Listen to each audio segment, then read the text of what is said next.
Good morning, everyone. This is now my Zen Tales 7, the final of my Zen Tales. I might do one on some koans and probably start doing one on Sufi tales later on.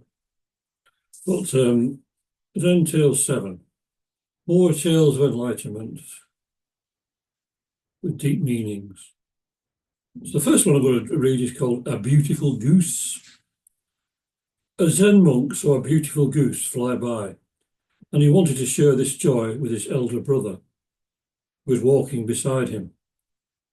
But at that moment, the other monk had bent down to remove a pebble from his sandal. By the time he looked up, the goose had already flown by. He asked, "What did you want me to see?" But the younger monk had only remained silent. We must always be aware, not be distracted by things. Keep our focus. And the second one is the dead man's answer. When Mamiya, who later became a well-known preacher, went to a teacher for personal guidance, he was asked to explain the sound of one hand, which is a very famous Zen koan, of course.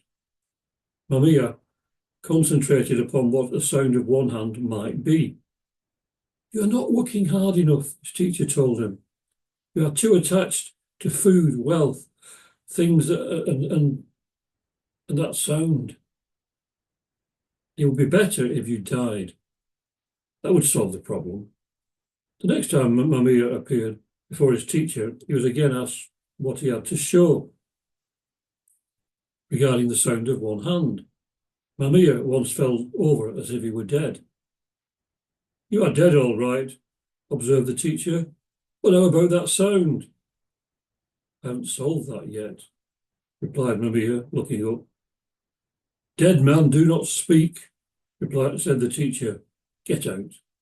So that's quite interesting. The next one is the moon cannot be stolen. Ryokan, one of my favourite poets, I do like Ryokan, a Zen master, lived the simplest kind of life in a little hut at the foot of a mountain. One evening, a thief visited the hut only to discover there was nothing in it to steal. Ryokan returned and caught him. "You may have come a long way to visit me," he told the prowler, "and you should not return empty-handed. Please take my clothes as a gift." The thief was bewildered. He took the clothes and slunk away. Ryokan sat naked, watching the moon. "Poor fellow," he mused. "I wish I could give him this beautiful moon." And that's a case of real compassion. Not being angry, feeling really sorry for the fellow. Don't know how many of us could do something like that, but that was Ryokan. He was a Zen monk, followed that particular path of compassion. Next is called It Will Pass. A student of Zen went to his meditation teacher and said, "My meditation is horrible. I feel so distracted, my legs ache, and I'm constantly falling asleep. It's just horrible." "It will pass," the teacher said. A week later, the student came back to his teacher. "My meditation is wonderful. I feel so aware, so peaceful, so alive. It's just wonderful." "It will pass," the teacher said, because all things pass in time. And I think because he had that feeling of ecstasy, it was an emotion, and emotions pass. What you get from true enlightenment is peace, tranquility, not excitement, an emotion, feeling wonderful. So the master knew that it would pass in time. Now the true path. Just before Ninakawa passed away, the Zen master Ikkyu visited him. "Shall I lead you on?" Ikkyu asked. Ninakawa replied, I came here alone, and I go alone. What help could you be to me? Ikkyu answered, if you think you really come and go, that is your delusion. Let me show you the path on which there is no coming and going. With his words, Ikkyu had revealed the path so clearly that Ninakawa smiled and passed away. The path where there is no coming and going. That's the path that we're all on, every one of us. We don't come, we don't go. We just are. So the next is Gudo and the Emperor. The Emperor Goyose was studying Zen under Gudo. He inquired, in Zen, this very mind is Buddha. Is that correct?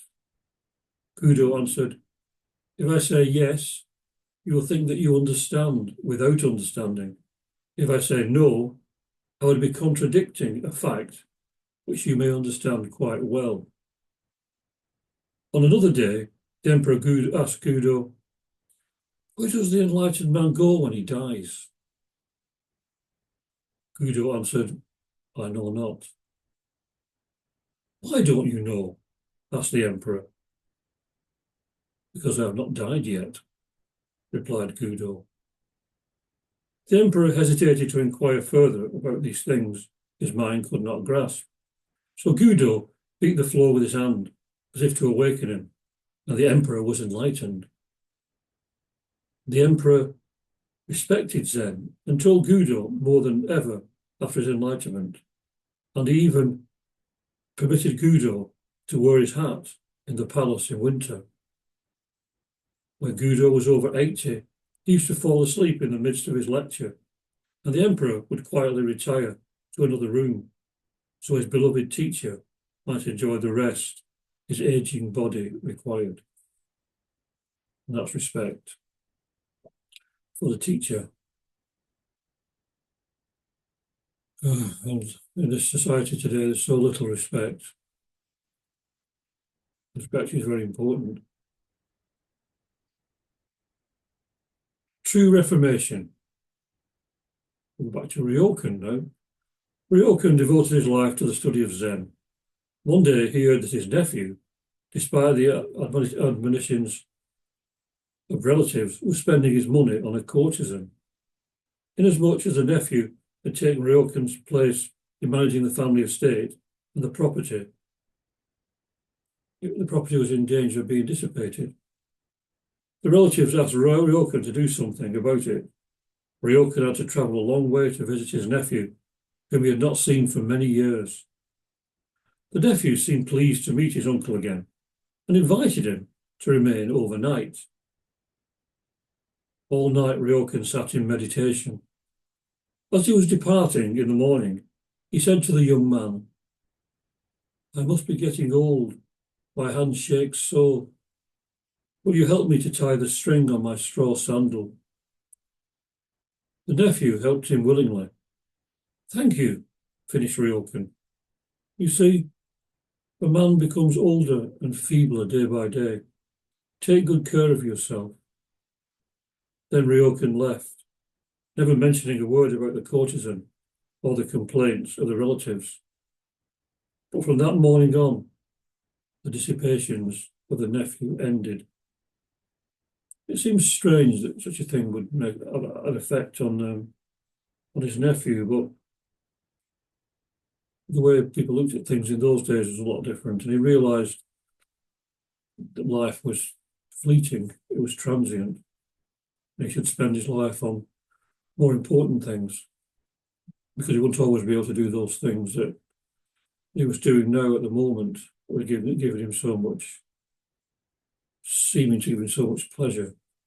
The Bhagavad Gita says that material things, sensual things, the first delight, they seem sweet, but eventually they become poison.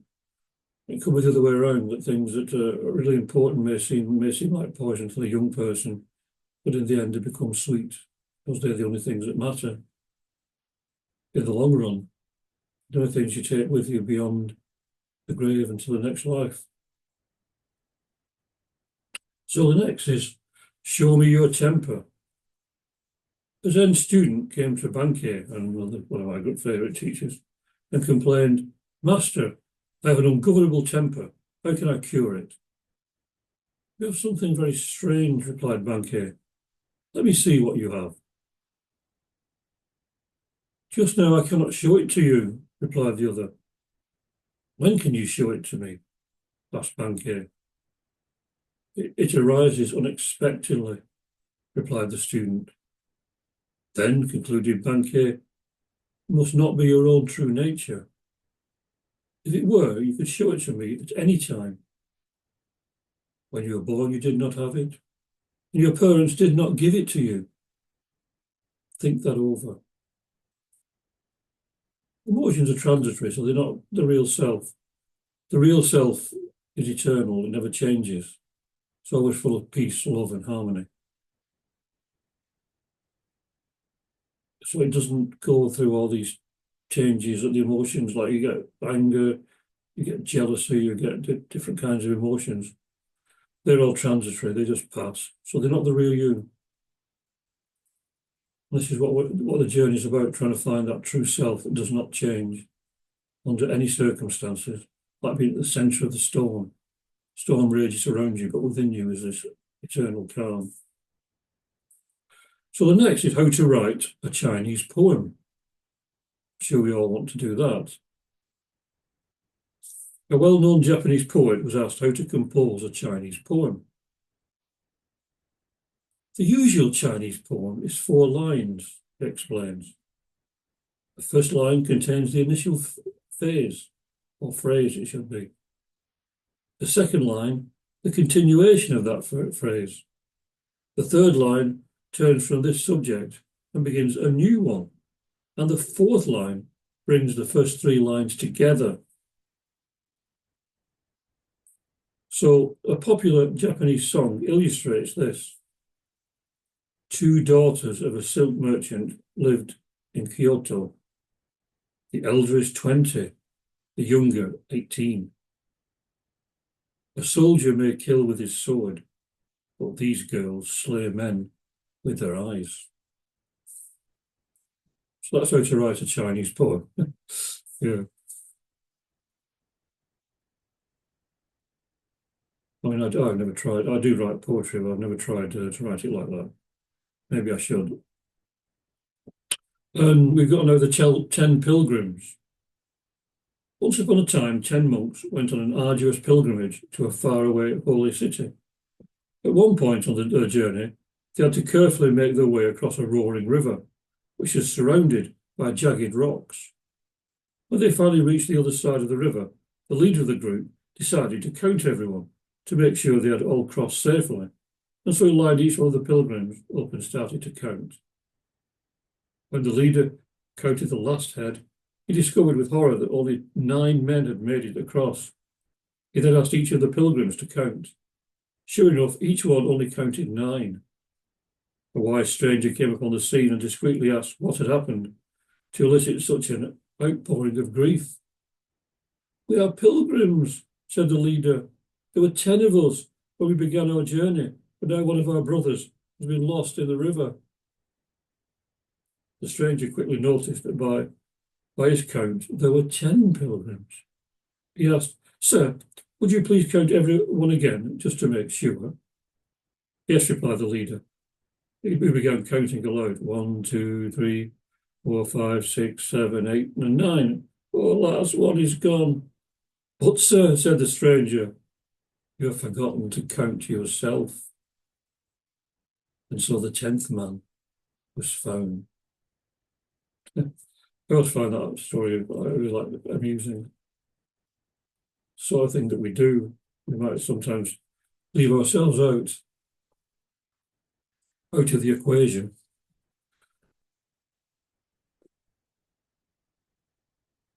So the last one in this is heaven and hell. A proud and brash samurai once approached a Zen master who was deep in meditation. Impatient and discourteous, the samurai yelled out, Tell me the nature of heaven and hell. The Zen master opened one eye, looked the samurai in the face, and replied with scorn, "Why should I answer such a shabby, disgusting, despondent slob like you? A worm like you? Do you think I should tell you anything? I can't stand you. Get out of my sight. I have no time for silly questions." The samurai could not bear these insults. Consumed by rage, he drew his sword and raised it to the master's head. Looking straight into the samurai's eyes, the Zen master tenderly declared, "That is hell." The samurai froze. He immediately understood the anger that had him in its grip. His mind had just created his own hell, one filled with resentment, hatred, self-defense, and fury. He realized that he was so deep in his torment, he was ready to kill somebody. The samurai's eyes filled with tears. Setting his sword aside, he put his palms together and bowed in gratitude for the teaching. The Zen master gently acknowledged with a delicate smile, "And that is heaven." So it's all a state of mind. Heaven and hell is all a state of mind. But as the samurai realized, we make our own hell by the way we think and feel towards ourselves, towards others, towards the world. We make our own hell. We also make our own heaven by developing love and compassion and understanding for others and becoming truly human, truly humane in this crazy world that we live in. So all of you with love and compassion, I say to you, Om Shanti, Shanti, Shanti, peace, peace, peace, peace on earth and goodwill to all beings. And I say to you, Namaste, the divine in me greets the divine in you. Let's make our own heaven on earth by being together, because together we are one. A universal brotherhood and sisterhood of humanity, regardless of race, creed, sex, caste, and colour. And so ends my final Zen Tales. I'll hopefully see you soon with some Sufi tales and maybe some Zen coins. Thank you very much. See you all very, very soon. Goodbye.